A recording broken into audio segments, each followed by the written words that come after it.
We're using words as pointers to point to what is actually taking place now. What is happening now? You see, what we're doing is accumulating knowing right now, knowledge. And knowledge is always limited. So can I see what I'm doing? In other words, I'm interested. We're all interested in the Tao, right? That's why we're here. We're all interested in the Tao, but look what we're doing. We're preventing the Tao because we're accumulating knowledge. In other words, do we see what thought is doing to us? Right. But Ruben, do we need a book? In other words, we are the book.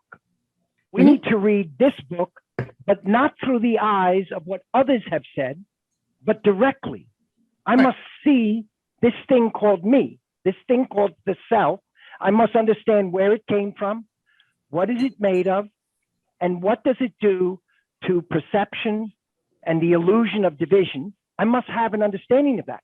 I'm going to gain an understanding of that, not by reading a book.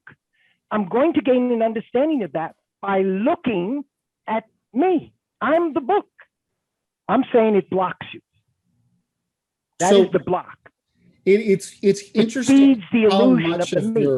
What I'm saying is the Tao could be completely wrong. And in order to come upon truth, what are you doing? I must find out directly for myself, not through any agency, right? That's all I'm saying. So I totally agree with that. Tao Te Ching. Hold on a second. Let me get that's what the Tao Te Ching says, basically. That's the first chapter, exactly. That's the first chapter. The first 2 lines. It is the concept that when you put words, labels on it, you create things, but that's not the Tao. So the challenge becomes, how do I explain that to somebody who can't grasp the concept, right? And I think that's really where the Tao Te Ching comes from.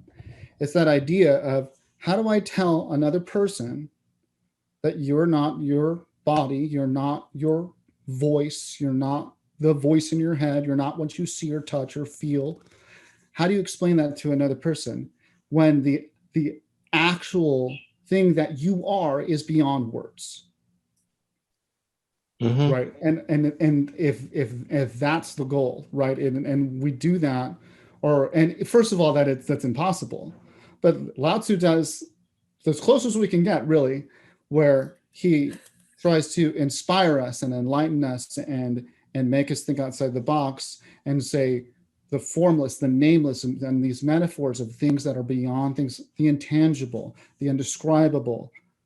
They're used in this way to lift that veil and let you know that there's something more. Yeah, thank you, Ruben. You explained very well. That's a good explanation. Love it.